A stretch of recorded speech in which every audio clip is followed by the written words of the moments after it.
Welcome back to another edition here of Heavy Rotation, a tribute to Cleveland metal and beyond. In the studio tonight, I got a very special guest. This guy has a very extensive resume in the world of metal. Played with some very prolific bands, and done a lot of work aside from that as well. Building up his own projects. He's also a well-established luthier and amp tech, record producer, engineer, and probably much more than that. Just scratching the surface. So we're gonna go ahead and get into it in the studio tonight. We have Mr. Curran Murphy. You're making me blush, man. You're making me blush. No, yeah. Hi, everybody. Well, thank you so much for being here, brother. Thanks for having me. Seriously, thanks for the invite. I really do appreciate it, man. Yeah, and credit where credit's due. Thank you, Corey Bing of Fistula and of so many other bands as well for getting Curran to come in here. If you hear this, brother, you've been so supportive of this thing that I'm doing here, and texting me, hey, you should try interviewing this person, hooking stuff up. So I appreciate it so much, man. And yeah, so thank you, Corey.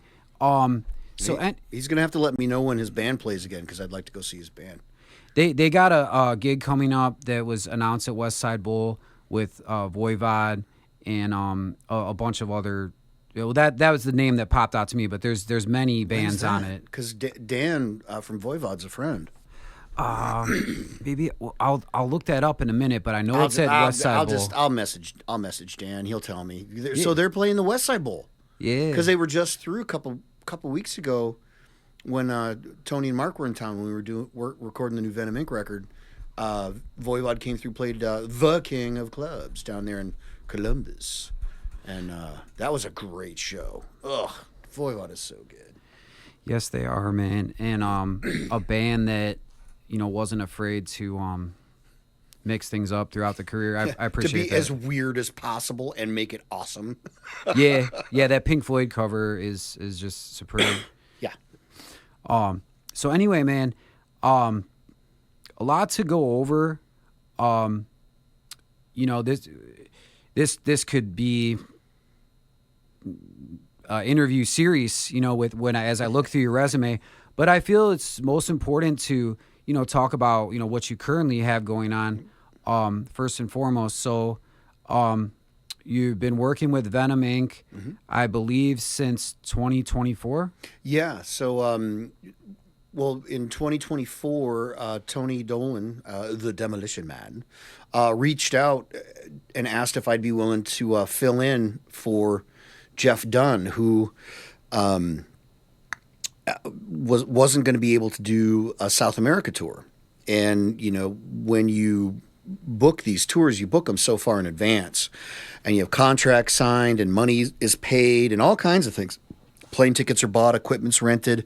So if you have something come up where we might have to cancel the tour, it not only does it cost you a ton of money, that not only do you lose the chance to break even or make money, but you have to pay money back. There's penalties, and you don't get refunds on deposits for plane tickets. So you got to go out of your pocket to make things right with a promoter or a tour company that you've had to cancel on. So you do everything you can to not do that. So Tony and I had met on the last U.S. tour that Venom Inc. did. When I was still playing guitar for my death metal band 72 Legions. And he and I just hit it off, personality-wise and work ethic-wise, and just really had a fun time on that tour. So when Tony reached out, I don't think I even let him finish the sentence. I was just like, yeah, I'm heading to the airport now. And he's like, well, tour's not, for about a month and a half or a couple of weeks. So I'm like, yeah, but I'll just be at the airport waiting to go. And I still do that to him now. Every time he says, hey, we might have this thing coming up. We might have that thing. I'm like, dude, I'm heading to the airport. But then the plot thickened when Jeff had his second heart attack like a week or two after Tony had asked if I'd fill in for him for South America, Tony calls me and he's like, "Hey, do you think you can be ready in 2 weeks for we have the Hammer Sonic Festival in Jakarta in Indonesia?" And Tony had sent me a song list of like 38 songs to learn, Venom Inc. songs and Venom classics and stuff. And I'm like, well, not 38 songs, dude. Are you insane? He's like, no, it's a festival set. It'll be like 55 minutes. I'll send you what we're going to play. And luckily I had it was like 20 songs and I had like 15 of them already learned. So I only had to work on 5 more.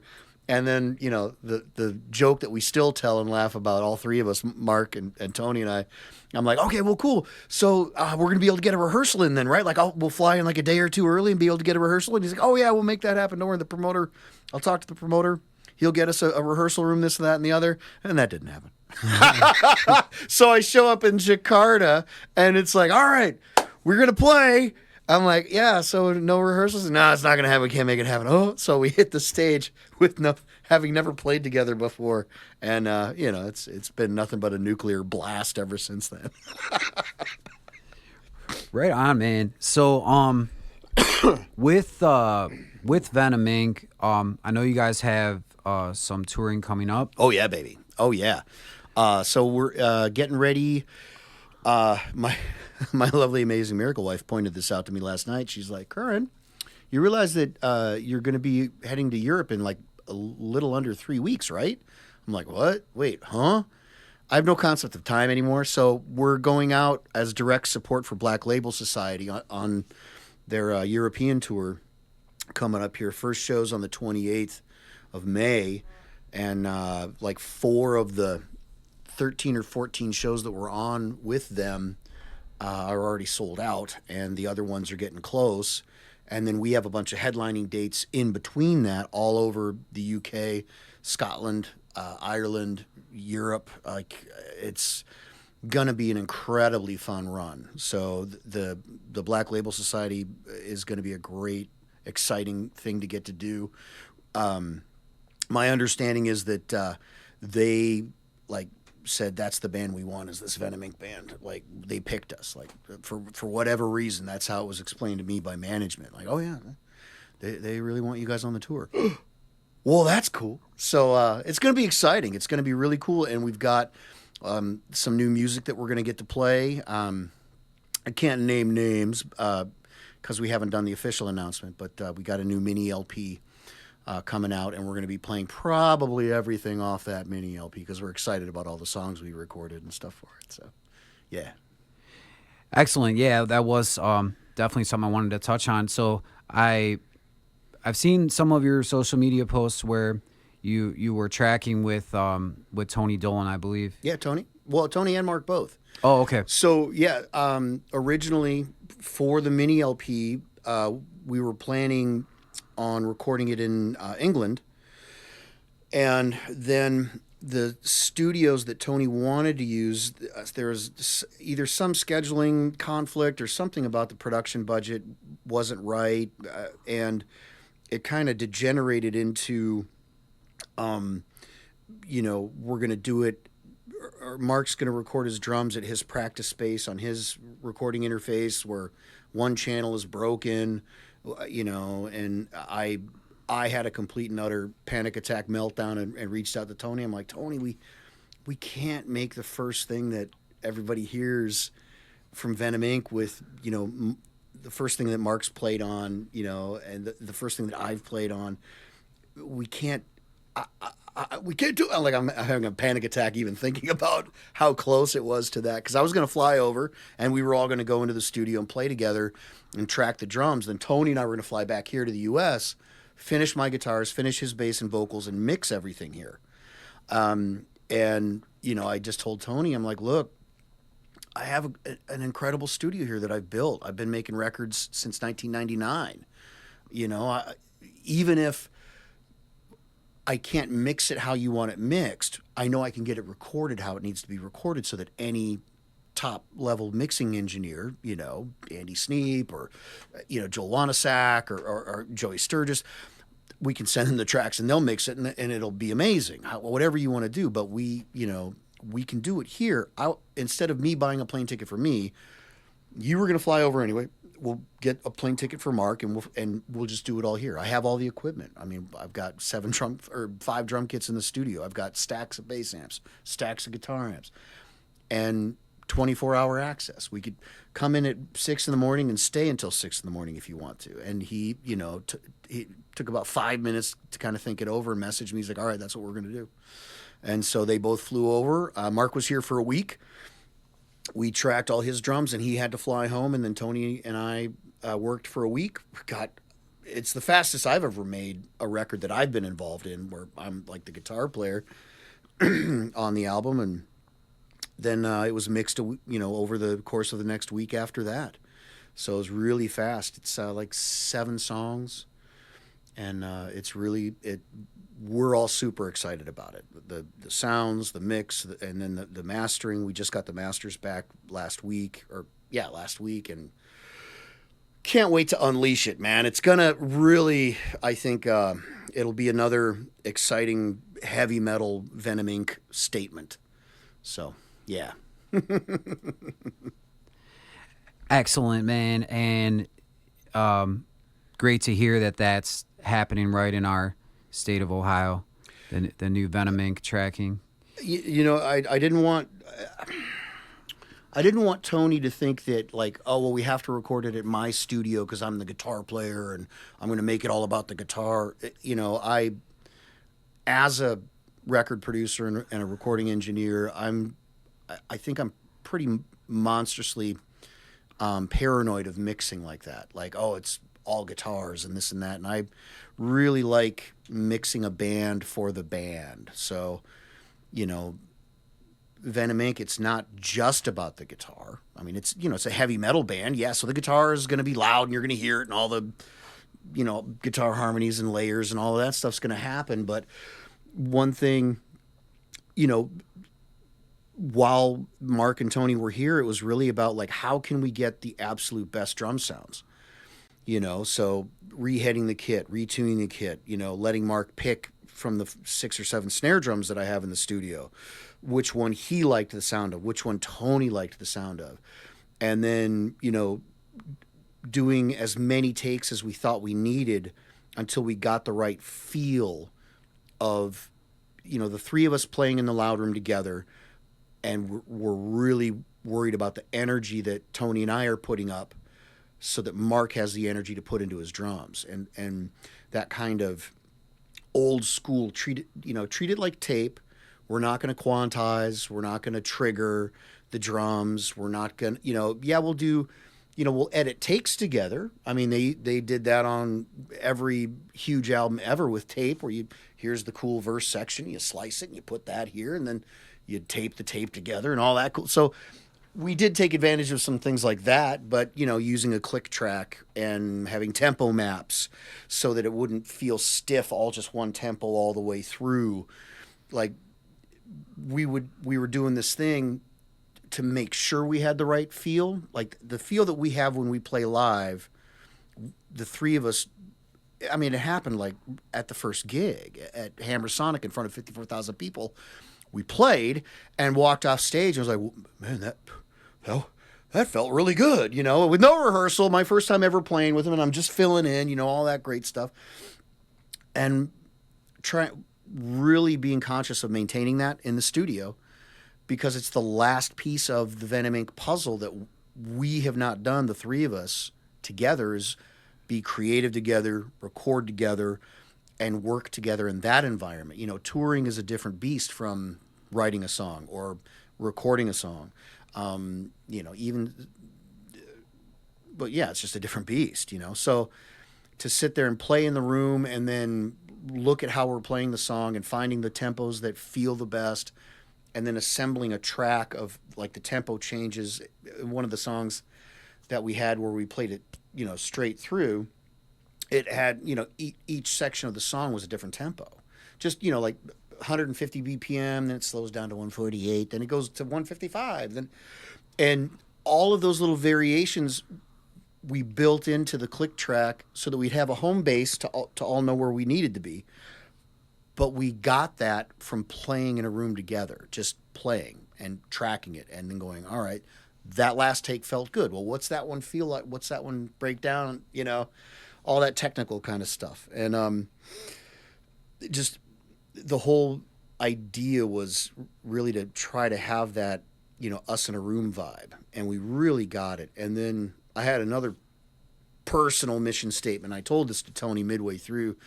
You know, it's like he had told me some horror stories of how he's made records in the past where it's like, oh, they just always take a DI of my bass and it always sounds thin and plinky and I just, you know, it's never my tone. And it, you know, you listen to the Venom Inc. records, you listen to the old Venom records that Tony wrote and recorded, and you can tell that on some level they were constrained by the technology of the time. And then you can tell that other things were deemed more important, you know. And I told Tony, I'm like, I want to get your bass tone. I want to get big bass cabinets. I want to put microphones in front of them, and I want you to turn it up and put your tone on it. And I'm not gonna EQ it. That's the tone. We're gonna do it with the mics, and you know, maybe some compression. You know, you got to compress things now and again, but that's it. And so that was a big goal of mine. And Tony came away from the record really happy. He's like, man, it sounds like me. It sounds like my bass tone. It sounds, jokingly, we called it the Tony tone. We got the Tony tone. And, you know, so just nothing but good vibes the whole time we were making the record. Even, you know, when we were doing the typical band mix arguing, oh, this needs to be louder. No, this is too loud. No, this is too quiet. Well, that has to be louder too. You know, all that, you know, the mix arguments, you know, I use the air quotes on that one because, you know, our biggest arguments are about who's going to, you know, load in by themselves instead of let everyone help when we're on tour. But yeah. Very cool, man. So as it did turn out, you did handle the mixing and then send off for master? Or? Yeah, so we obviously, you know, I engineered the whole record. I did have my assistant engineer, Josie, help me with, you know, running headphones and you know, hitting the record button when I was down in the loud room and everything. And, you know, some guitar edits and things like that, punching in and out on guitar tracking. But I ended up, you know, doing the mix and, you know, I'm sending the mixes to Tony and Mark, and then they're telling me, well, hey, can you make this vocal more, you know, louder? The bass guitar isn't cutting on this part. It's missing the punch. Can you fix that, Curran? And, you know, so it was a collaborative effort. I hate to say, well, I mixed the whole record. It was all me. You know, that doesn't sit well with me. But, you know, obviously I mixed it, and then Tony and Mark and I collaborated on all the fine-tuning delays and reverbs and, you know, things like that, little production bits here and there. So it was definitely a collaborative mix, in my opinion anyway. Yeah, sort of like, I guess I've seen that in liner notes before, like it would say, instead of saying like produced by, it would say produced by the band, or, you know, I guess fair to say, or... Yeah, absolutely. I mean, co-produced something. Well, you know, yeah, I've got no dog in the hunt in regards to that, no ego about it. I think that the goal, the vibe and the goal of Venom Inc. from the beginning of me, you know, just from, you know, the filling in standpoint when, you know, Mantis was recovering from his heart attack and, you know, Tony didn't know that Jeff wanted to quit, wanted to retire or whatever, you know, it ended up being, depending on what blabbermouth article you read when, you know, it's always been, you know, an egoless environment. There's nobody stomping around acting like a rock star. Everybody's pulling for the same thing. So like, everybody helps load gear. Everybody moves equipment. Everybody helps set up. If someone's struggling with something or if something isn't right, hey, what can I do to help? You know, and it's been that way from the very the minute I stepped through the door. And, even something as simple as, on some of the classic Venom songs that we've played in the past, there are guitar bits that, on the record you can't hear very well because, of how they were recorded back in the day. Or they've mutated and changed. Jeff had changed how he played stuff. So I'm like watching live video of a song and there's 5 different versions of it. I said, well, and then having learned it how I think it is, and then we're playing and Mark would say during sound check, hey, Curran, there's a bit here you're missing a part. You're not doing this bit right. Now, again, I've told both of those guys, Tony and Mark, I have no ego about it. If something isn't right, man, tell me. I want it to be correct. And I don't want them to be like, well, Curran, when you do that wrong, it throws me and it makes the song not right. Or, I don't want to mess with their game because I want to be able to just plug and play and go and do it right. They don't got to worry about me. But also, the fans of Venom Inc., the fans of Venom that come and see Venom Inc., I don't want them to be disappointed or upset. So when Mark says something like, hey, that bit on Welcome to Hell isn't right. There's a guitar thing that Jeff did that kind of hooks with the drum. So can you, and then Tony would come, oh yeah, Curran, it's this. Oh, okay. And it's not me getting mad or like, how dare you, drummer, tell the guitar player what to play. It's it's, hey, thank you for caring enough about how we're playing as a band to tell me that I missed something. All right, cool. So anyway. No, right on, man. And like I stated at the beginning, your resume is very extensive, and the way you talk right now, and having I'm just looking at the level right there. Am I clipping? No, you're good. You're good. There's some things, I never just send the video, this recording like straight to YouTube or Spotify. Like I started going, I'll extract the audio and then I'll do the best I can to like compress it or, fix up because it deserves that. I'm appreciative of the people that come up here, appreciative of you, brother. Thanks, man. So yeah, of course. But no, basically what I was getting at is, the way you speak, you have a lot of respect for the legacy of the band. Oh yeah. As we should, a pivotal band as Venom, and then, in the roots of black metal, and then, and then going into the era of where Tony was the lead, became the frontman, and bassist, So carrying on that legacy and respecting it, when I hear you say that, it makes sense, that you were entrusted to work with, other well-known bands. Maybe we can touch on a bit too, with Annihilator, mm-hmm. and Nevermore. Yep.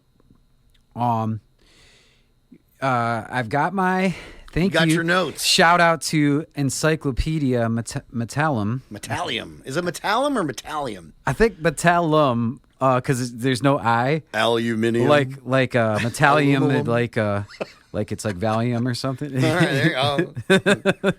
You never want your metal to be like Valium, though, man. No. You want it to incite violence. Just wanted to sort of try to go in chronological order. So, Annihilator, 2002. So it seems that I don't know if these seems like these sort of happened around the same time or concurrently, but in one after the other. Okay, is what it was. Nevermore. Mm-hmm. You actually were on tour for the.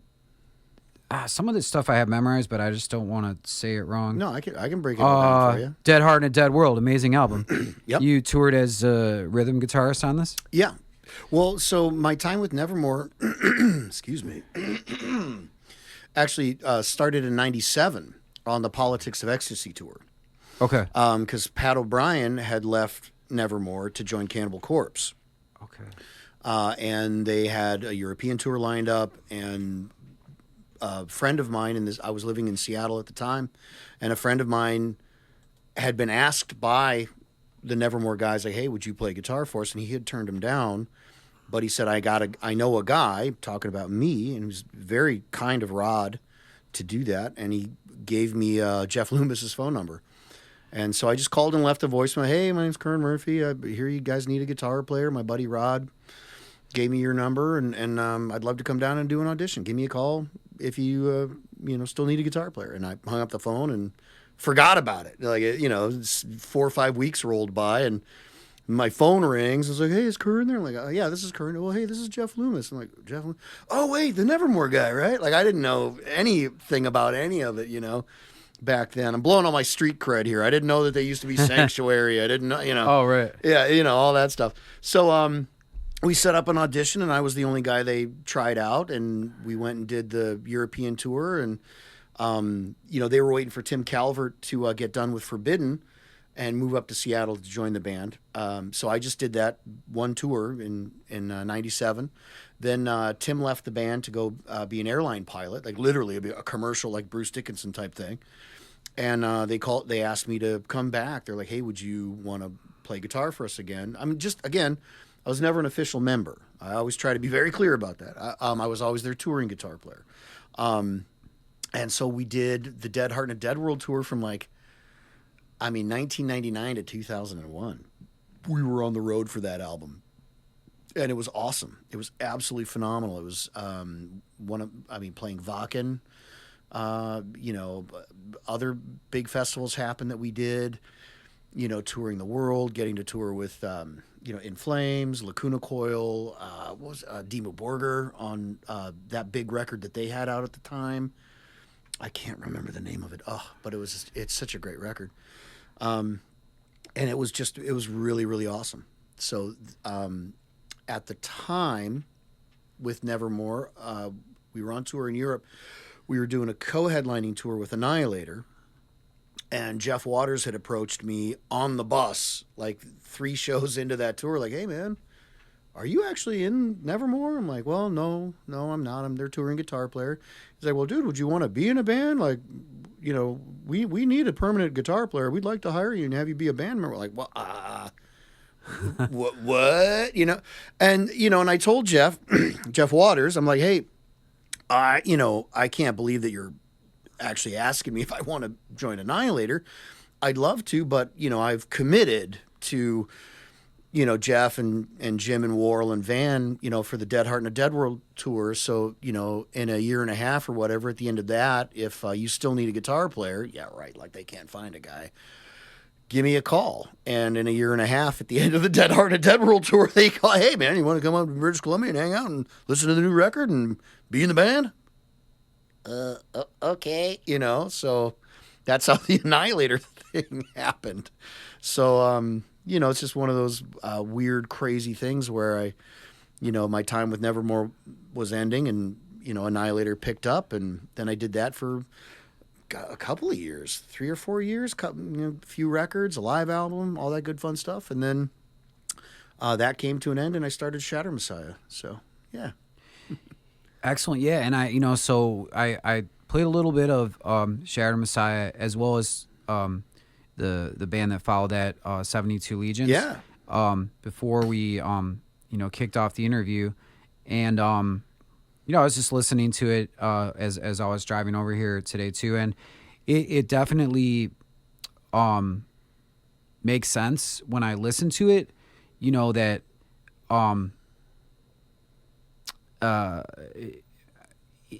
was that recorded on 7-string guitars? Or like it's well, so all of the Shatter Messiah stuff was on 7-string, almost all of it.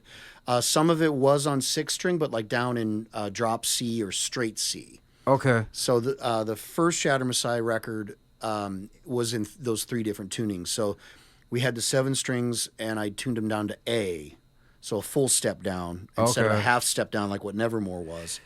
And then the drop C 6-string and the straight C 6-string. And it really, there weren't any rules about it. It was just I'd written a bunch of songs that I thought were cool, and the record label that picked us up thought they were cool too. So yeah, I mean, no, and they could.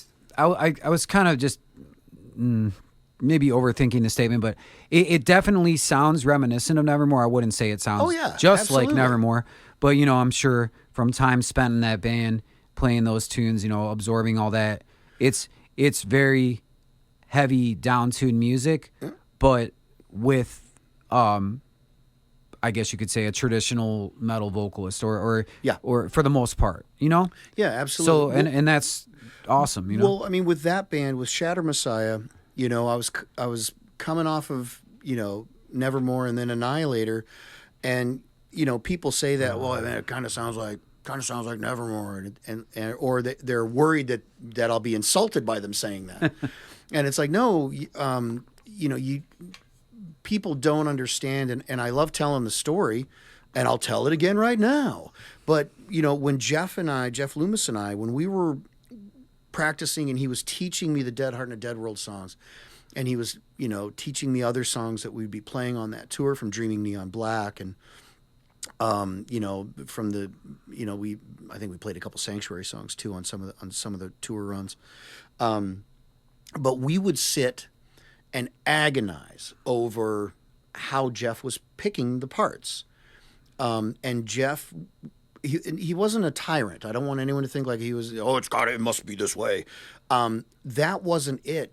His passion for his guitar playing and his music, what he writes and what he wrote for Nevermore, he was so intense about it that he's like, Curran, Andy and I, when we were doing the chorus riff on Sound of Silence, we worked so hard to just get the air right in between the notes, do do jagoon jagoon jagoon, and he's explaining this to me, and just his excitement and passion was oozing out of him, and I was sitting there going, he's telling me how hard he worked on it to get it tight and awesome in the studio.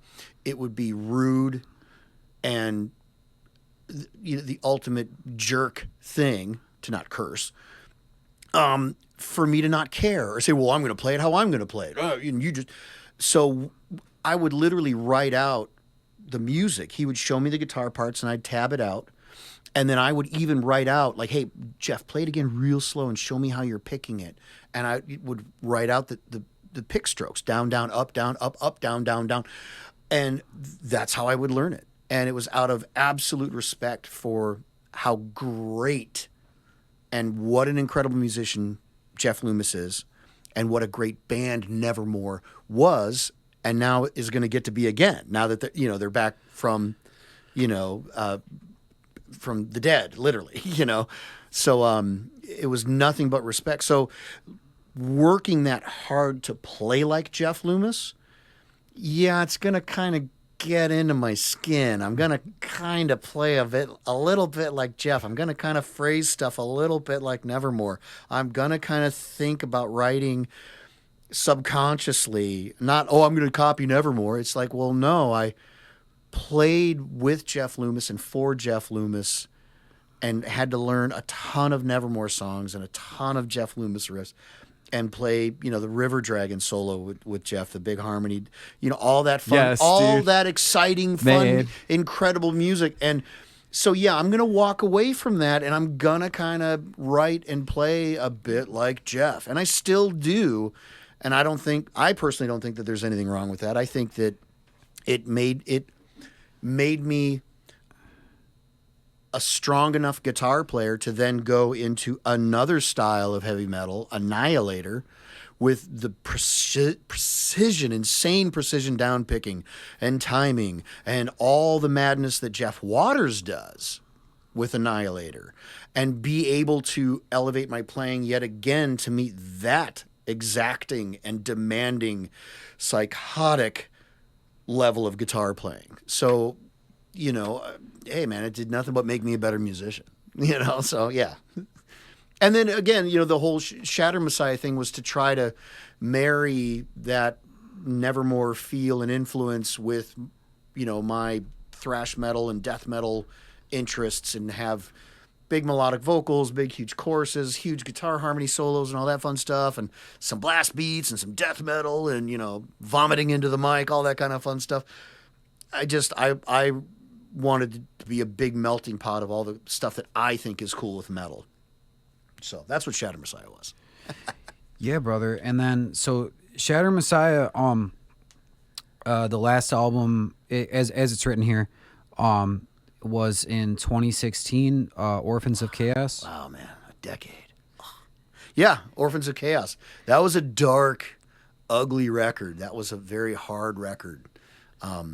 Not like we were hating each other or anything like that, but just the subject matter of that album, is about addiction and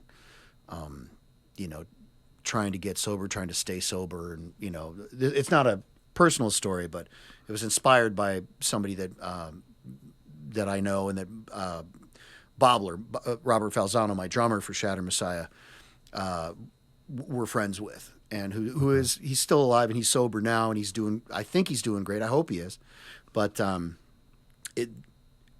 his issues inspired that record, and it's a hard listen sometimes. Like it's grim, that record, but I like it.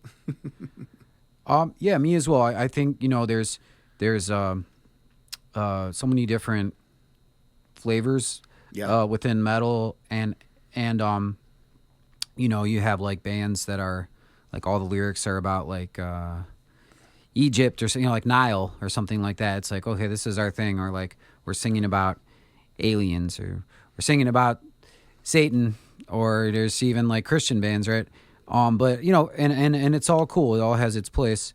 But arguably, you could even say, and not that I'm not religious either way, but like I was thinking about this the other day. Black Sabbath is funny because like when you look at some of those lyrics, you're like, this is like Christian metal, But they were just Anyway, so, but like I personally, I love lyrics like that where it's like dark and it has the aesthetic of metal, but it's like, man, this is like the brutality of life, not brutal death metal like some guys hacking up a body in his garage or something. Hey, there's a place for that too, right? Oh, it's just like we've got, we've got a lot of different flavors to choose from.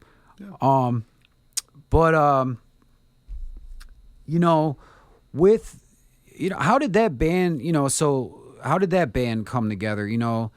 Sort of on the heels of your time with Nevermore ending, and then Shatter Messiah was had you moved back to Ohio at that point? I had moved to Ohio, and so Shatter Messiah came out of while I was in Annihilator. So as a member of Annihilator, Jeff Waters had said, well, hey, if you write a song that you think is good enough to be an Annihilator song, send it to me and I'll let you know. Okay. So I wrote like 6 or 7 tunes, and he turned them all down. and those 6 or 7 tunes are on the debut Shatter Messiah record, Never to Play the Servant. That's cool. So I met Robert Falzano, my best friends on the earth. His nickname is Bobbler. Met Bobbler. He was handpicked by Mike Mangini, who nobody knows. He used to be the drummer for Dream Theater, and prior to that, played drums in Extreme. But he's also like the world's fastest drummer, like blah blah blah. But he's an incredible drummer, and Mike Mangini taught Bobbler at Berklee College of Music in Boston, where Bob's from. And on the All For You album, my last album with Annihilator, we were shooting a video for the single, the All For You single, and Jeff had flown Mangini in to play, because he played on the album, do his drum parts in the video. And he and Mangini and I ended up rooming together and, hitting it off and being friendly. We're both friendly guys. And he was telling me about the guy that he had picked for Jeff to play on the upcoming tour, the All For You tour. And he's, it's Robert Falzano. He's a really good guy, and he can play my stuff. He's a great drummer. I'm like, oh, all right, cool. And I won't go into detail about the behind the scene reasons why he chose Bobbler. but it's all good. It's all funny things. But he's like, Bob will be able to survive the hazing without committing felonious assault or murder. So I'm like, all right, well, this will be interesting. And then I met Bob's, and we hit it off because I love good drummers. And my entire career, I've been absolutely blessed up and down to have played with some of the very best heavy metal drummers in the history of heavy metal drumming. I mean, Van Williams is a monster, an absolute beast of groove and style. And then, Randy Black in Annihilator, Mike Mangini in Annihilator, Robert Falzano in Annihilator. And now, in Venom Inc., I'm playing with Mark Jackson, who is just an absolute, again, like swing and feel and meter and power and all and attitude and vibe.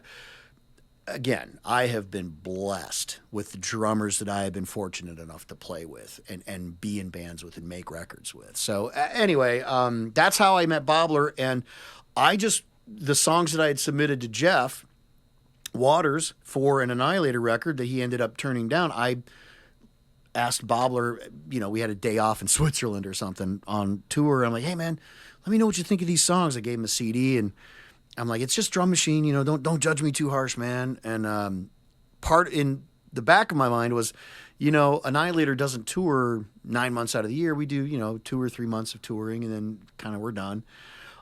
Maybe Bobler would want to do something with me on the side. Like that would probably be okay. Jeff wouldn't have a problem with that, I don't think.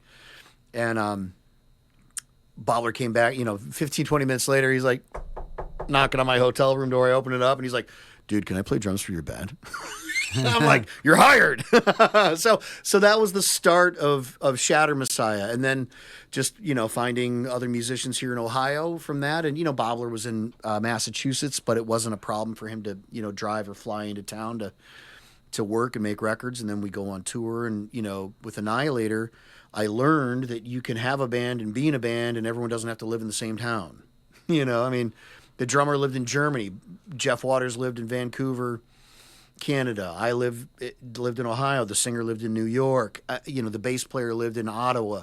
So, we would get together and rehearse for 2 weeks and then go on tour. I'm like, well, I can do that with anybody then. Well, cool. So, yeah. Yeah, man, and hats off to y'all that you were doing that. I mean, because I think nowadays, this was in early 2000s, Mm-hmm. Now it's even easier for bands to collaborate. I mean, like the development of the internet and just like all the different ways we have to capture music. Yep. To everything just keeps improving for the most part. Big no on AI, not to go off on like a tangent, but big no on AI music, of course, right? Oh, like yeah. that's sort of like where the technology starts to go too far, right?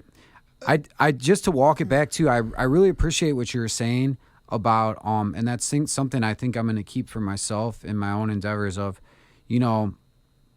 I guess with the Venom Inc. stuff, you guys would play through a song and then you would, like you said, you would figure out the natural flow of it and then put a click. Yep. Like I like that a lot. Like I find myself a lot, I'll be like, oh, this song's at 180 BPM, and then I'll just track it all there. Mm-hmm. And that can be cool, I think. Well, but it just there are depends. songs that are like that. There are.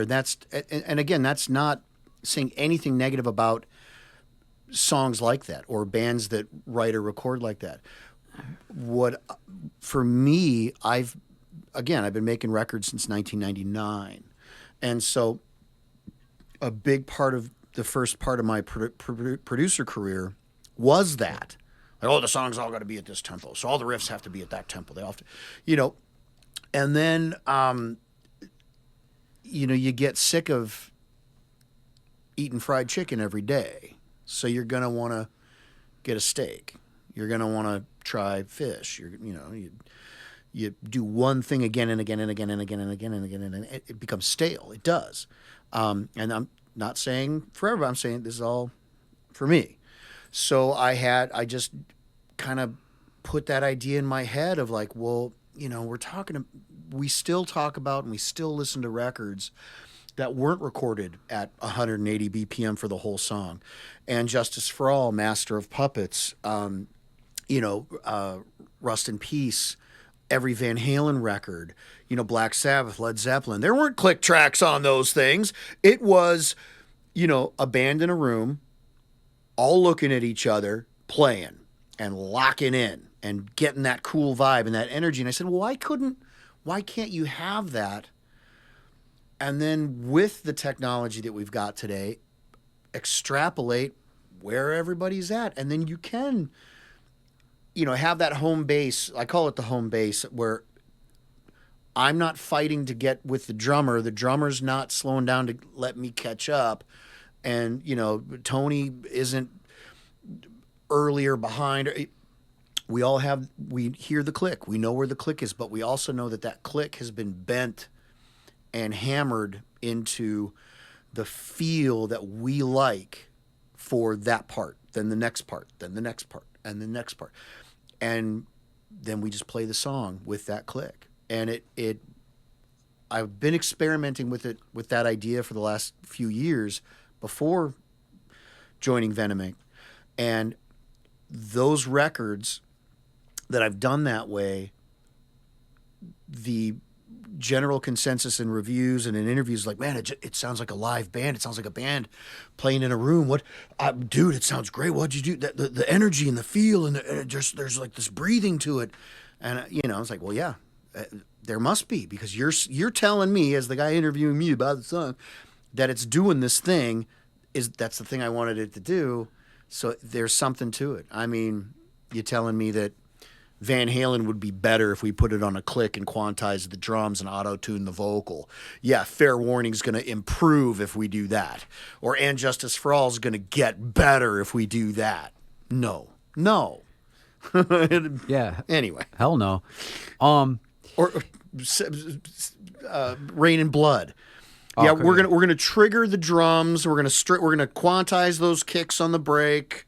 And we're gonna improve Rain and Blood by using technology. Shut up. No. Yeah, I mean, that's a case of like, it's just, you're like on the edge of your seat because they were just trying to play as fast as they can, right? Yeah. But as you said, a tribute to the people you've played with. You've been surrounded by great drummers, and all this and guitar hinges on, having a great. Oh yeah, dude, come on, dude. I mean, like just Loomis and Waters. I mean, once again, blessed. Let's just. I mean, come on. I think lucky me. At my every guitarist that everybody that was playing guitar, metal guitarist, when the River Dragon song, man, I feel bad. What's it? Dead Heart in a Dead World. Dead Heart in a Dead World, dude. Like that was just I never learned the whole song, but I had to learn that part.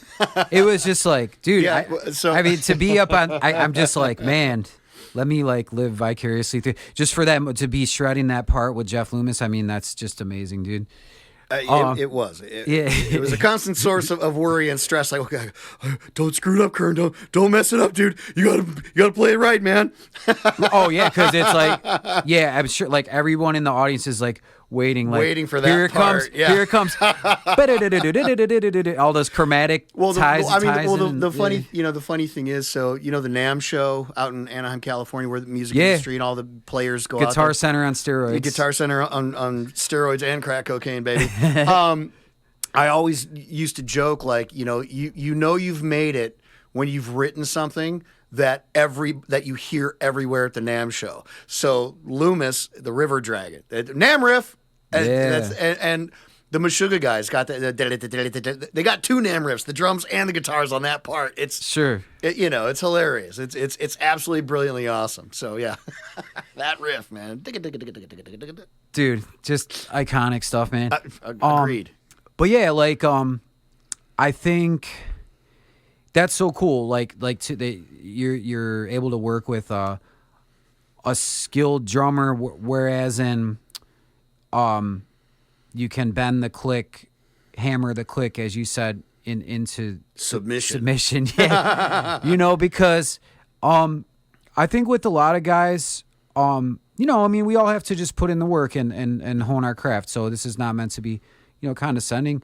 But like, so a lot of guys are like, well, I don't want to use a click. I don't want to use a click.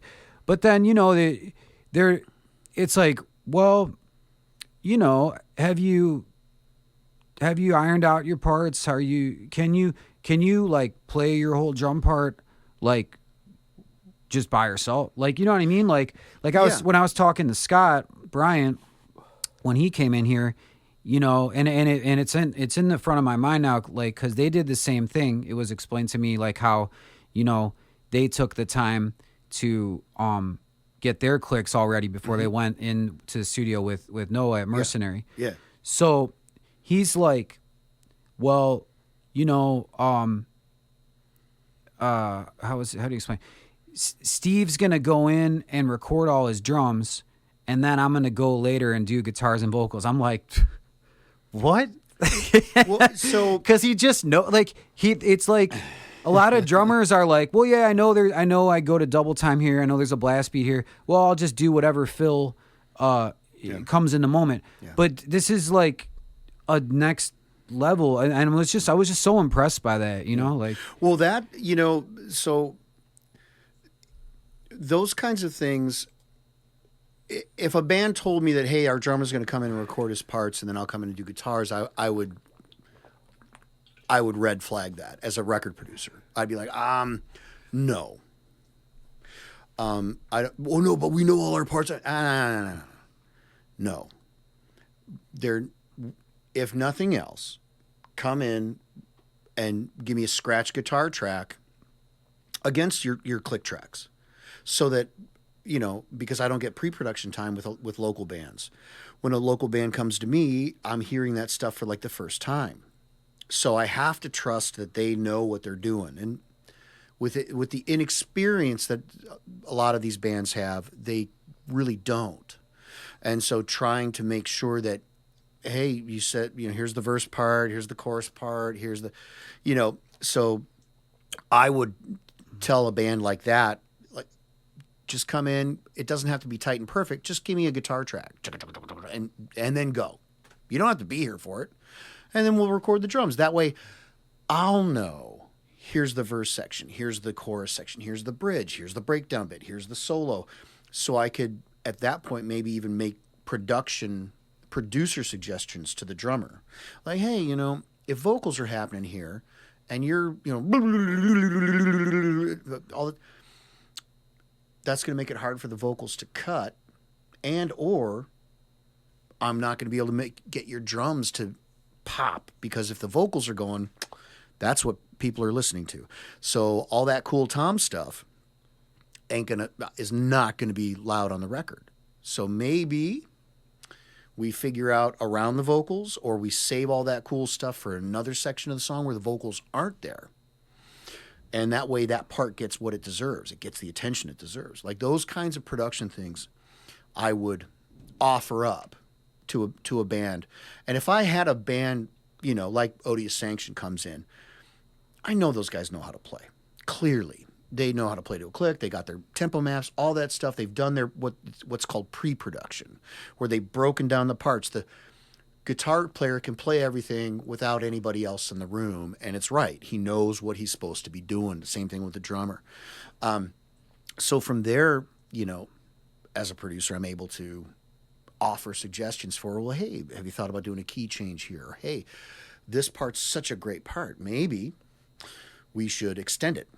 Or maybe we should add it somewhere else in the song, And we did those kinds of production discussions, on the new Venom Inc. record, where Tony was calling apart, the chorus. And when we were just working on the song, and it was like, well, gee, there's, 4 choruses in the song and 1 verse. And Mark was like, well, Tony, we should probably have another verse, don't you think? And Tony's like, oh, no. And this was part of the learning experience of recording with Tony and learning to be creative with Tony and learning to be creative with Mark is, Tony will assign names to parts that maybe it's not actually the chorus.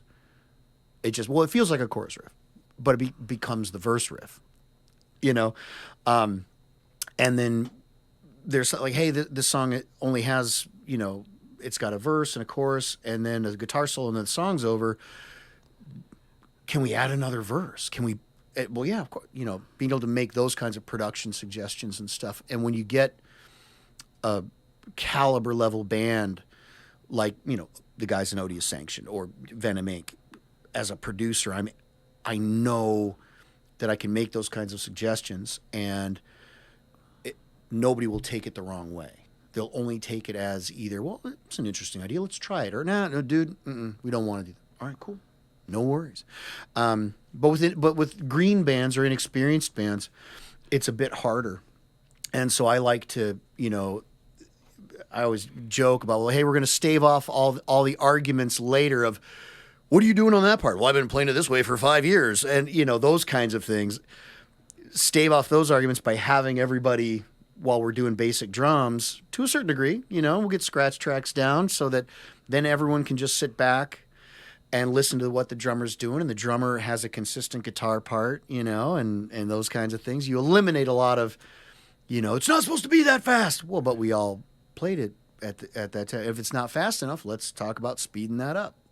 Hey, guitar player, come over here. We're going to bump the click, and we're going to go again on that bit, and then we're going to lay the drums down, or, those kinds of things. So there are a million ways to work with, every level of band on their music, and just doing it the right way. But yeah, anyway, if a band came in with, the drummer can do it by himself, ding, ding, ding, ding, ding. Oh, hold on there, guys. Yeah, no, it's definitely a unique situation with those cats. I mean, obviously, like Steve Shalati, he's like out like touring with Immolation, like overseas doing big stuff, and with Odious, as it currently, there's different incarnations in the past, of course, but as it stands, it's just those two, Scott and Steve. Right. So they're just super dialed in, and they know what they want.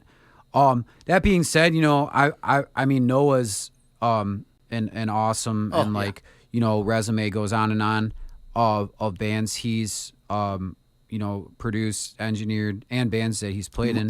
Michael sent me a track from the new Nunslaughter that, obviously Noah recorded and produced it. Yeah. Oh, it's so good. It's so violently good. Yeah. It's really nice to see them. Obviously his band is they're just well established, like worldwide band, for many years, and just so many, like, vast discography, so many splits, so many releases. But it's sort of nice to currently see them, I don't know if I'll just say, sort of get their flowers, or however you want to say, because they're working with a newer management company. It's called like Black to Black, something like that. It's a new record label, because my buddies in Forbidden just signed with them. Yeah, and I've just seen, like, they've done, the rollout of that album, the promotion has just been like nonstop. Nice. Like, it's just been so, I'm observing this, and I'm like, man, this is like something to take notes on, like, because it's been very consistent and like well rolled out, in my opinion. Good. Wanted to tie in, since we sort of, the conversation went that way organically, about your work as a producer and as an engineer, in reflecting on what we were just talking about, that you have worked with Megaton Communion. Yeah. And we had Joe. We had Joe in here. Very nice, excellent guy, man. Brought me in a magnificent beard. Yeah. Yeah, so I might need to get like y'all, cause obviously, it's like, well, it ain't going on up here anymore. But didn't hey, get the lifetime guarantee up here. I got to do something. It could be, yeah. I mean, you got what would be up here, down there. Yeah, so hell yeah, brother. Well, I mean, this started as a goof, and then the wife told me, just ZZ Top it. Just make it like ZZ. I'm like, yes, dear. You know, you don't argue with the wife. Like, okay, you just green-lighted me. You know, it's okay. And so now she's like, oh, yeah, got that Billy Gibbons going on. Like, but yeah, you've worked with them. Yeah. And I just thought it'd be cool to sort of like tie into that real quick because, you know, Joe was, I want to say the second interview I did on this show.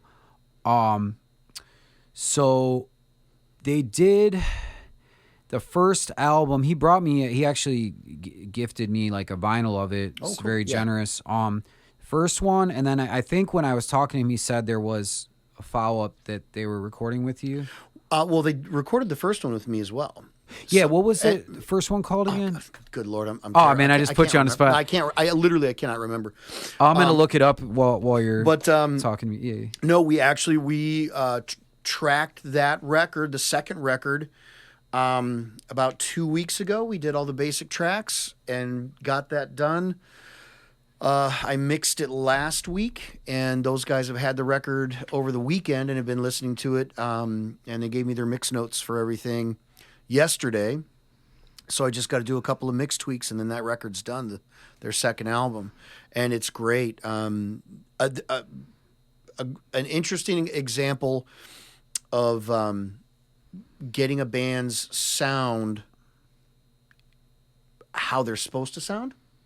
You know, some guys, you know, people say, "Oh, Andy Sneap has a sound." Bob Rock has a sound. You know, like they always produce the same way, and everything kind of always sounds like, "Oh yeah, Bob Rock did that one," or "Oh, Andy Sneap did that one."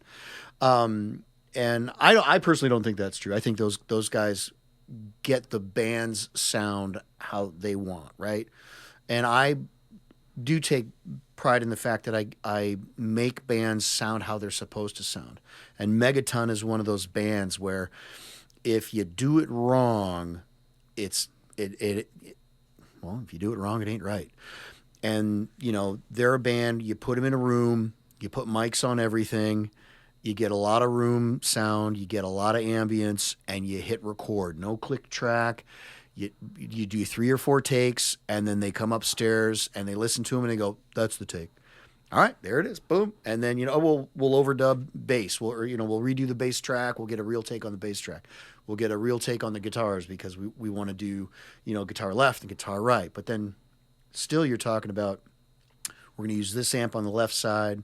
We're going to put room mics over here for this. We'll use these preamps on this amp because it sounds the best. And then we'll use another amp for the other side. You know, where you want to get that big, open depth and size of a band like Megaton Communion. You know, I joke with those guys. I'm like, you guys are literally, you are desert rock to make cactuses grow tall. Like, your record should be played in the Nevada desert on a turntable in a big red Cadillac convertible to make the cactuses happy. It's great, big, huge. It's not quite stoner. It's not quite doom. It's this really cool thing that they do that it needs to be listened to for people to really understand it. And when people hear that first record and when they hear this new one, oh man, this is great. That's always been everybody's reaction that's heard that band. So. Yeah, and then I had a second to look it up. So, Red Sky Warning, that was the name of the first one. That's right. And we'll, of course, look forward to hearing the new one. And I'll have to reach out to Joe, see if he wants to come back on the show. He was very, very chill guy, very humble guy. Yeah. And they're very, you know, everything I heard from him, very professional cats, you know. His son plays guitar in the band. Derek, yeah. And he said, he's like, well, I'm glad I'm the bass player because, you know, we have different guitar styles, and I think if we both play guitar, we would sort of bicker, or I'm paraphrasing, but something along the lines of that. Hey man, I wanted to make sure that we touch on the fact that we sort of kind of talked about earlier because, you know, you had said you worked on Scott Bryant's amp and from Odious and maybe some other things. But yeah, Custom Audio Mutation. Yep, that's the is the name of the company. And you you've been doing this. I heard you say it earlier in the interview since, did you, what, like 97 or like early 2000s? No, so Custom Audio Mutation has gone through several mutations. Is what I did there? Okay. So it started just as my recording studio, literally in a storage shed in Seattle. So Custom Audio Mutation is my recording studio. It's also my tube amplifier company. I do handmade tube amps. Joe actually owns, I think, 2 of them. And then that kind of more, when people found out that I build amps, they're like, well, hey man, do you think I'm having trouble with my amp? Do you think you can try and fix it? So, I had to learn how to fix amps. And so now I do, like vintage restorations. People ship me Marshalls and Fenders from all over the country that, hey man, I got this out of a barn. It doesn't work. Let me know what you can do. Okay.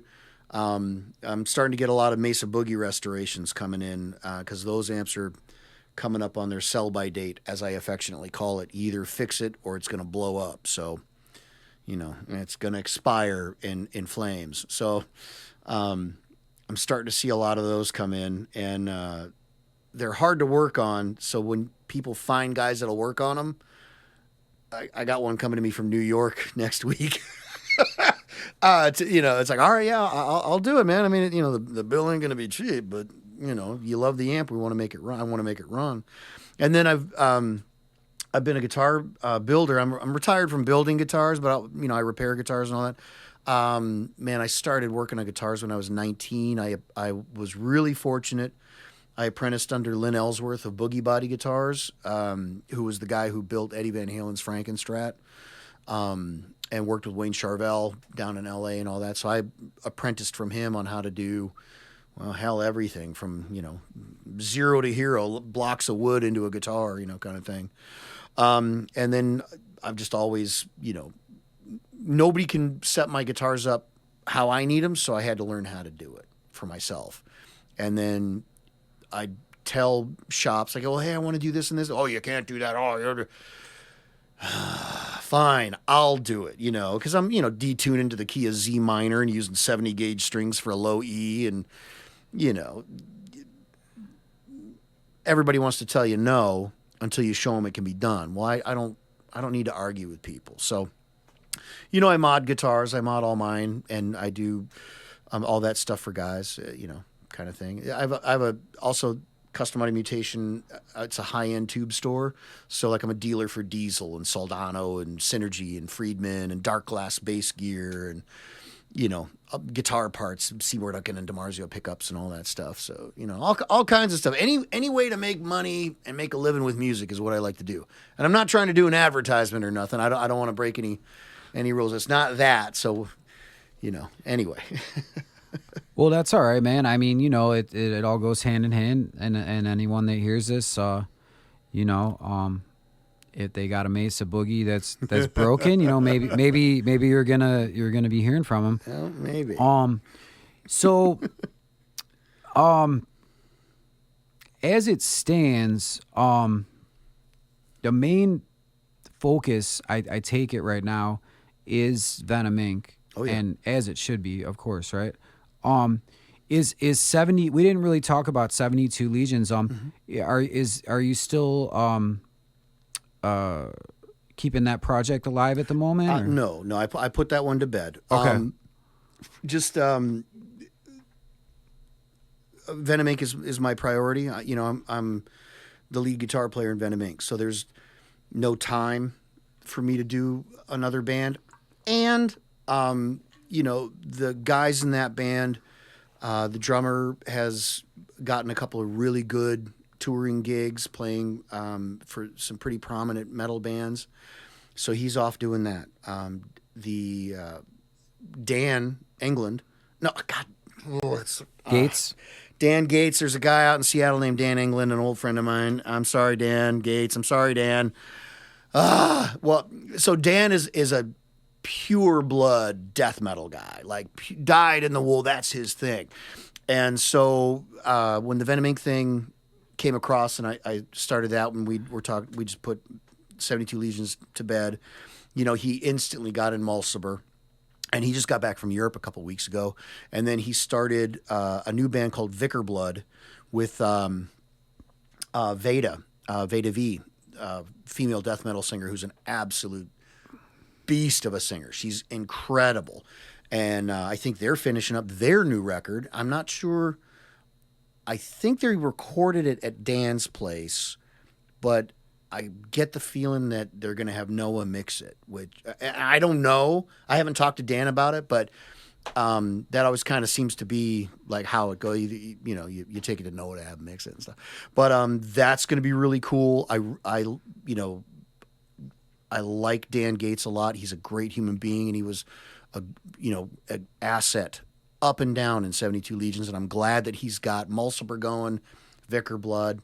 And there's no reason both of those bands shouldn't be, building up and going out and working and touring the world and stuff. And I think that's in the cards for him with those two bands because they're great, great death metal bands. Yes, they are, man. I'm not as familiar with Vicar Blood, but I know they have a big gig coming up at Incarceration Fest. Yep.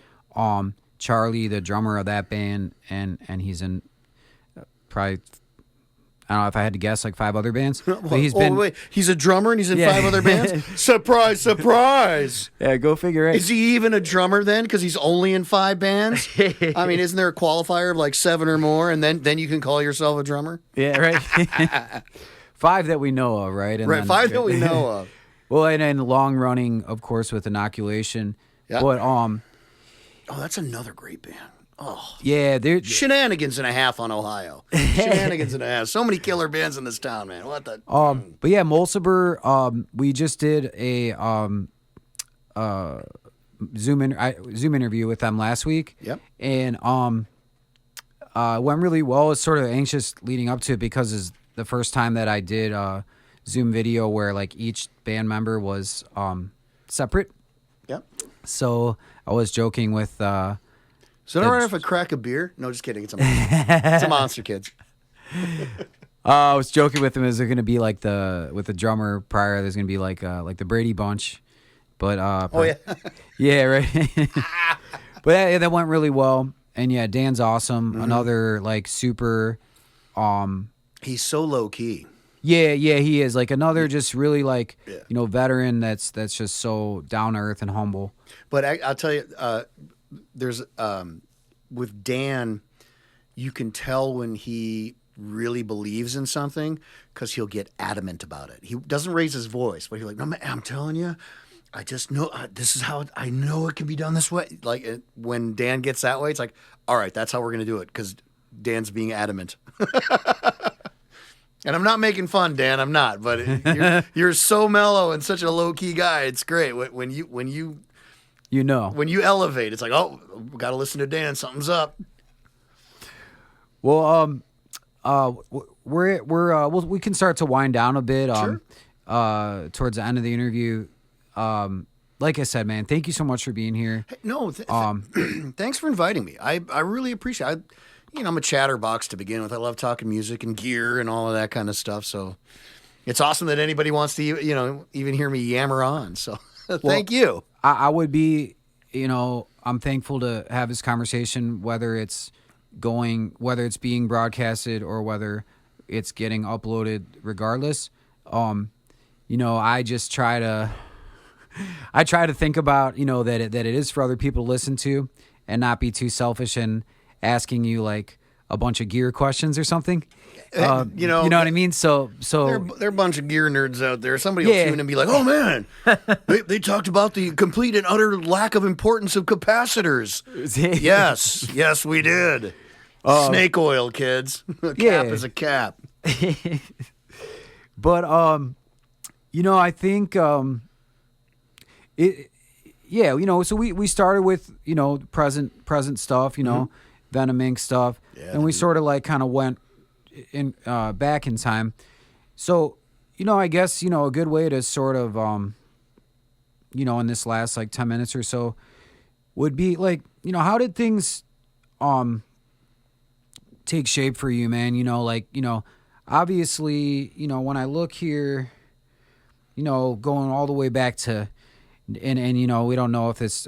You'll tell me, of course. If it's wrong, right? But the furthest back thing that you're credited with on here that at this page I'm looking at is Abandoned Souls, 1992 demo. Was that sort of the start of everything for you, or like, in a word, like how did things kick off for you, and like how did you start to pick up some steam? That ended up that you were in Nevermore. Like what? I know we could probably do a whole hour just on that, but how did it, in a paraphrasing, like how did all that kind of come to be? It's real simple. It's really simple. This whole business, my business, the music industry, it requires 2 or 3 things. This whole business runs on friends and favors. That's it. If you're a jerk, if you're an ego freak, I'm going to try not to swear, nobody's going to want to work with you. You're going to sit in your home and wonder, oh, I'm such a great guitar player. I'm such an incredible drummer. How come I'm better than that guy? Why is he on tour? Why is he playing in front of 500,000 people at Poland Rock? I know dudes like that.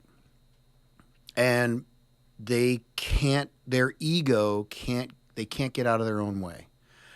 You don't want to be on a tour bus with people like that, with jerks, with arrogant, obnoxious twits. You just don't. Nobody wants to be around that guy. So if you're that guy, nobody's going to recommend you for, hey, man, I need a guitar player. We're getting ready to go on tour, and no one's going to say that guy. They'll say, hey, I know this guy. That's how Bobbler got the Annihilator gig.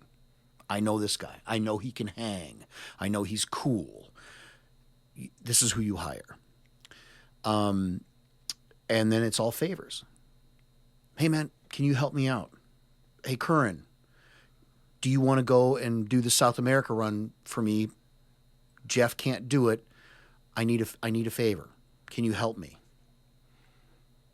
Sure, yeah. Friends and favors. That's it. The second part of that little 2-bit piece, so the 3 things, is work, work, work, grind. It will not come tomorrow or overnight, but if you just keep going, keep working. If you think you're good enough, if you keep going, you're going to get somewhere. It may not be, opening for Metallica, but, playing every night, going on tour, seeing the world, able to pay your bills with it, that can happen. I'm proof. I'm not the greatest guitar player in the world. I work really, really hard to be as good as I can possibly be, and I know all my flaws, and I know all the stuff that I need to work on to get better at. And every night I play my butt off. I play like if I get hit by lightning and die when I walk off stage, at least I left it all on the stage. Those are the players, those are the guys that make it in this business. The guys that just think it's going to happen to them, or that are waiting for it to happen, or it's going to come to me. No. Go be in a band. Go play as many shows as you can. Be cool. Be friendly. Play your set time. Don't play over. Don't be an arrogant jerk. Don't be rude to the sound guy. Don't be rude to the other bands. Hang out. When you're done playing, stay for the other bands. Tell your fans to stay for the other bands. Make sure people know that you're the guy. Stay like, oh man, I wanted to stay and watch your band play. Now you're making friends and you don't even know it. And suddenly, those new friends are going to do favors for you. So the friends and favors, it's hand in hand. The harder you work, the more, it's just like anything else. The harder I practice at something, the better I get at it. The harder you work at it, the better it's going to get. It's a foregone conclusion. So that's it, man. I mean, that's why, you mentioned Abandoned Souls. That was my first band. And we, from Minnesota, we couldn't get a gig. We were a band for like 2 or 3 years and played 2 shows. Because if you weren't Prince or you weren't a funk band, you couldn't get a gig. So I decided when that band broke up, I'm going to move to Seattle. At the height of grunge, not to play grunge, we're like, man, Somebody out there's got to want to play metal. They're not all going to want to wear flannel. Somebody's got to palm mute and sweep arpeggio. Let's do it. And my friend Rod recommended me for the Nevermore gig. Curran, here's Jeff Loomis's phone number. And that's how it goes. That's how it is. So was this band that's listed here, Aggression Core, was that your band out in Seattle? That was a band that I joined out in Seattle. I was in a bunch of different bands out there, but that band was probably one of the more prominent ones in the kind of underground metal scene in Tacoma and Seattle. What made you pick Seattle at that time? Literally because grunge was the biggest thing in the world, and I'm like, everybody in the music industry is either looking at Seattle or moving to Seattle or already in Seattle. And again, I said, not everyone's going to want to play grunge. There's got to be some people that are into metal up there. So I'm going to try it. And if it sucks, I'll just go down to LA and I'll go to GIT because, everybody wants to shred down in LA. So I'll just go down and do that. But you see what I mean? That grind. That's the grind. I'm going to try this, and if it doesn't work, I'm going to try this. And if that doesn't work, I'm going to try this. And if that doesn't work, I'm going to try this. And even the recording studio, people telling me, oh, your guitar can't sound like that. The drums aren't supposed to sound like that. Well, nuts to you, pal. This is how it's supposed to sound. So I'm going to do it. I don't even know how to make a record, but I'm going to take my Nevermore tour money, and I'm going to buy a computer. I'm going to buy a mixing console. I'm going to buy studio monitors, and I'm going to start making records. Yeah. Did you go to GIT? No. Oh, okay. Mm-mm. I went there. It's called MI now, but that's it was a good experience. Cool. Definitely still going to be paying that off for the rest of my life. I'll just wait till you die, then you won't have to worry about it. Yeah. And then so you did, it says here on this other thing I'm looking at, you did grow up in Minnesota. Yep. And then what? Sorry to just ask you about it, and then I'm going to skip over it. But because earlier in the interview I said you moved back to Ohio, but I think more correctly it was the first time you were living in Ohio. Yep. Or okay, mm-hmm. What brought you to Ohio? And then I feel like this is better. Shout out to Better Kenmore that did this nice interview with you. And I think they. But anyway, I already asked you. I think it said something in there about that. You moving to Ohio to make this studio. Well, I moved here for some personal reasons. Okay. Leave it at that. But what ended up happening is I got addicted to how cheap it is to live here. Yeah.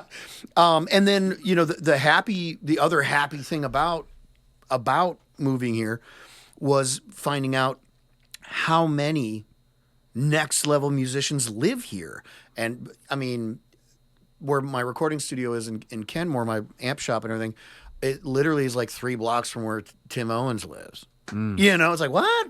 Wait. Yeah, and this is before I knew Tim, and Tim's always been very nice and very courteous to me. I'm like, wait, the Judas Priest guy? I didn't know anything when I first moved here. And I'm like, well, really?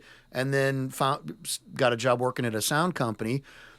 Wait, you're the front of house? You own the company and you're the front of house guy for Manowar. And you guys headline over Kiss in Europe. Okay. All right. All of these incredibly talented, again, next level maniac musicians. So many of them are from this area. It's hilariously awesome. It's absolutely awesome. So again, the mortgage on my first house here in Ohio was like 1/3 of what my studio apartment rent was in Seattle. It's like, I think I can stick around here, and again, I was in Annihilator at the time, so it didn't matter where I lived. Hey, we're making the next Annihilator record. Okay, I'll fly into town. I'll fly in. All right. Hey, we're going on tour. All right, I'll fly to Europe. I don't have to live in Seattle near British Columbia, So, that's kind of what it was. Yeah, I can totally relate. I'm thankful for the decade I lived in Los Angeles. I met my wife there. We came back to Ohio. But, yeah, man, just for a hoot, we'll say, because you're not really supposed to cuss on the air. just my wife was looking Dag nabbit. my wife was looking at houses in, just notoriously dangerous neighborhoods such as South Central, Compton, what have you. Nothing against anyone that lives there, but, whatever. Probably, maybe not the safest place to live. Anyway, you're like $300K for a house, and then we moved here and, we had to have a mortgage, of course, but, we paid about $170,000 house. So it's like, it's like you said, man, the way that a lot of bands are working now, it's especially on a professional level, you don't necessarily have to live in the same city. The other guy I interviewed, and I'm going to bring him back later this month, Dakota Rivera, he's a vocalist. He's just been on countless albums, and he developed this reputation, particularly in brutal death metal scene, where he's like a go-to guy. So, he's collaborating with people they're like over in Europe, and, he's just here in Ohio tracking the vocals. So that's a good thing about technology that we're experiencing. In closing, for anyone that hears this, where can we direct them? I feel like it'd be fairly obvious, but if they're interested to have work done on their amp perchance, or if they want merch or albums from Venom Inc., or just in a general sense of, do you have a sort of a landing pad or like a website? Oh yeah, absolutely. Yeah, so for Venom Inc., yeah. So we have a lot of tour exclusive merch available. It's venominc.co.uk, because Tony and Mark live over in England, and I still get shocked that they put up with this silly American. But so obviously, the Venom Inc. website is the easiest spot and easiest place to get records, cassettes. Yeah, cassettes, kids, still a thing. CDs, all that good stuff. T-shirts and hoodies, cool stuff like that. Then of course we have the Venom Inc. Facebook, Venom Inc. Instagram. I think we even have like a Blue Sky and Threads. I'm not sure about those last two, but all the standard social media outlets for Venom Inc. So like again, tour dates, ticket links. The Black Label Society tour is literally going to be off the hook, and then on the in-between dates where Black Label, they're doing a festival and we're not on that festival, we have headlining shows that we're doing on the European run as well. So it'll go from like a 1 hour set with Black Label Society to our hour and a half, or we go completely crazy. But then for Custom Audio Mutation, I have a .com site. It's actually broken right now, and I can't fix it. I'm not a web guy, but struggling with that. But I mean, Facebook, Instagram. You can Google it, kids, and it has all my contact information. I run the shop on appointments only, because with the recording studio, if I'm in the middle of a session, which is an appointment only thing, I can't have people showing up like, hey, can I try out the Diesel VH4? No, you can make an appointment and or hey, I need my amp fixed, or I need my guitar worked on, or so I make appointments for everything. I just schedule everything. So even when I'm out on tour, I'm able to, set things up for people while I'm gone. So it's like, yeah, hey, I'll be back in 2 weeks. Why don't we put you on the calendar day for this? And all right, cool. So never be afraid to reach out. Email, customaudiomutation@gmail.com. Pretty synergistic in my branding. Sorry. Oh, God. That was terrible. Nah, man, you're great, man, dude. Thank you so much for being here. Again, thank you. I said, it's I feel like in talking with you, you seem like you're pretty laid back. Yeah, if your site's not working, I feel like people can find send you Instagram message or Facebook. Yeah, Instagram, Facebook, all that stuff. So Custom Audio Mutation. You look for Custom Audio Mutation. You'll find me. Just Google it. You'll find me. It's out there. I'm not hiding. All right, so in closing, I'd love to have you back sometime, man. Yeah.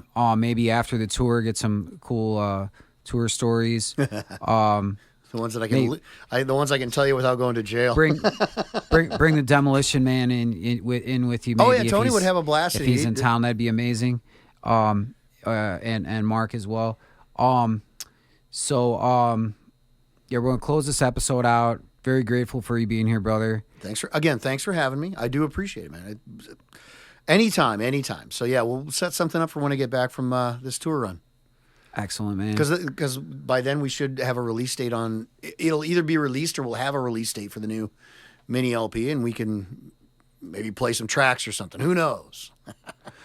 No, I definitely would. I've been doing the interview and leaving the music out of it just because I don't want AI flagging to like say, oh, you have music that's copywritten. Yeah, the copyright strike thing is tough. Like sometimes I get dinged with stuff, and it's like, well, but I'm in the band. Yeah. Like, why am I getting a copy? Why do I got to argue? Like if you guys just Google the song, my picture comes up. Right, but it's like nobody wants to.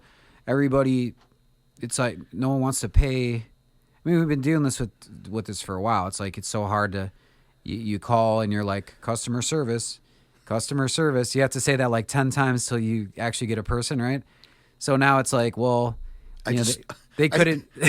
I scream "human being" into the phone. Human being until the hello, sir. Yeah. Thank you. But I would be honored to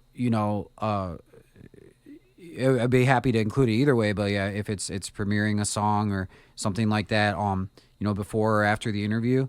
That'd be amazing. I'm always trying to promote the show as best I can. I really appreciate. I saw that Tony and the Venom Inc. account like reshared my promo. Yep. Well, I think our webmasters Marcel and Winston over there in Europe put links up on the venominc.co.uk. Super thankful for that. Hey, it's all promotion, right? It's all it's that friends and favors thing, man. You bring me onto your show to talk music and whatnot. Why wouldn't we want to have that on our website so that the Venom Inc. fans can? Oh, what's Curran going to talk about? And I mean, dude, that's your show. Come on. Yeah, no, man, and I just really appreciate how humble you are and just coming in here and chatting with you, man, and really looking forward to getting this uploaded to YouTube and Spotify, and I just wish you all the best with everything, man. Thank you so much, brother. Yeah, it's going to be great. I'm super excited for what the future holds for Venom Inc. and all the new music we're going to have coming out. So not just the mini LP this year, full length coming as well. It's going to be cool. All right, y'all. So you heard it from the man himself. Big things coming for Venom Inc. Big things coming. Where's that SpongeBob meme? There it is. Oh, I didn't mean to do you dirty like that. Well, no, these are real big things, not like local band. Fun things. Big fun things. things. Yeah, fun things coming up. Lots of good fun stuff. Great things. Yeah, excellent things. But yeah, we'll close it out here for tonight. Thank you so much for listening, and keep it heavy out there, all right?